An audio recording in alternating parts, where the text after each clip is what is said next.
The moment the woman in red subtly traced 3 urgent signs with her fingers, the crowded hotel lobby seemed to stop breathing.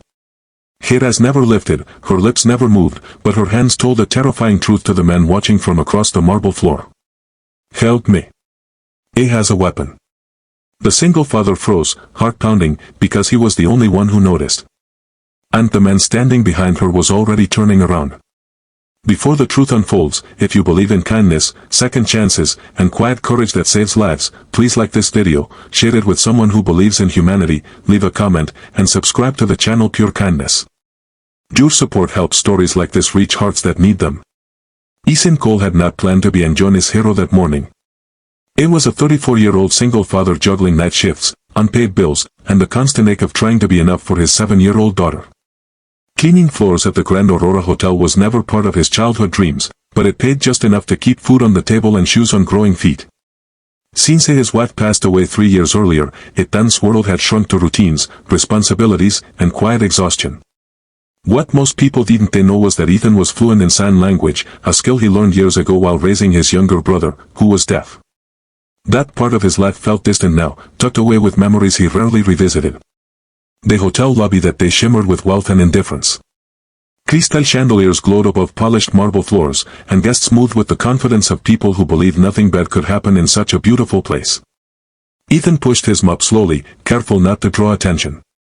He had learned that invisibility was part of the uniform. People looked through him, not at him.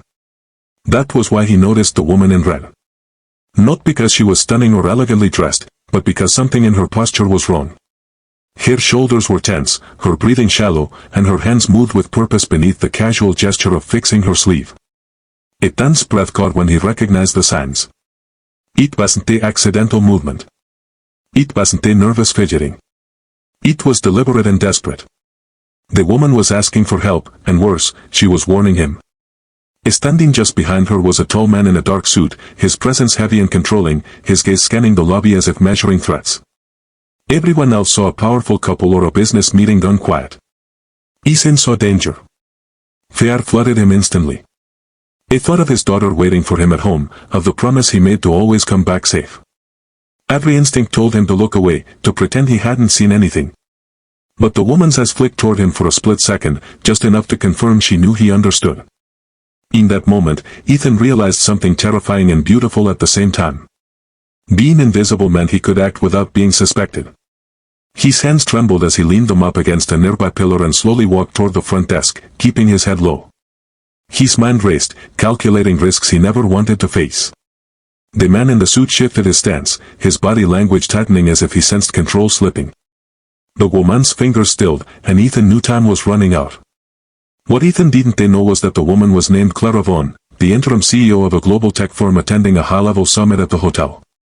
Few recognized her without the entourage or headlines, and that anonymity had become dangerous. The man behind her was not a colleague or security. It was someone who believed power meant ownership, someone who thought fear was leverage. Clara had learned sign language years earlier while volunteering at a youth center, never imagining it would become her only lifeline. Ethan reached the concierge desk and calmly leaned in, pretending to ask about a spill upstairs. His quiet urgency caught the attention of the head of security, a retired officer named Marcus Hale. Ethan didn't raise his voice or point fingers. He simply used his hands, quickly and clearly, explaining what he saw, what the signs meant, and why they needed to act without alerting the man in the suit.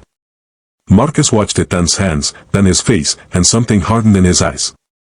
He believed him. Within seconds, the lobby's atmosphere shifted subtly. Security staff repositioned themselves like chess pieces, blending into the flow of guests. One moved toward the elevators, another blocked the exit without making it obvious. Ethan returned to his mop, his heart pounding so loudly he was sure everyone could hear it. The man in the suit finally noticed the change. His jaw tightened, and his hand twitched near his jacket. That was when security moved. What followed was swift and controlled. No screams. No chaos. Used trained professionals neutralizing a threat before it became a tragedy. The weapon was real. The danger was immediate. And it ended because one tired single father refused to look away. Afterward, the lobby returned to its polished calm, but something had changed forever for Ethan. Clara approached him once the danger had passed, her eyes filled with gratitude and disbelief. She didn't thank him with dramatic gestures or public praise. She simply took his hands and nodded, a silent acknowledgement that words could never fully express. In that moment, Ethan felt seen for the first time in years.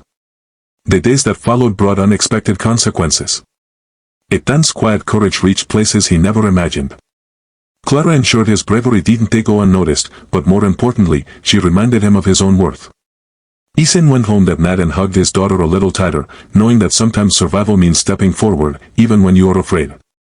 If this story moved you, if it reminded you that ordinary people can do extraordinary things, please like, share, and subscribe to Pure Kindness. Your engagement helps spread stories that matter. And before this story ends, take a moment to comment below and tell us what you would have done in Ethan's place. Because kindness doesn't always shout. Sometimes, it moves silently, through trembling hands, changing everything.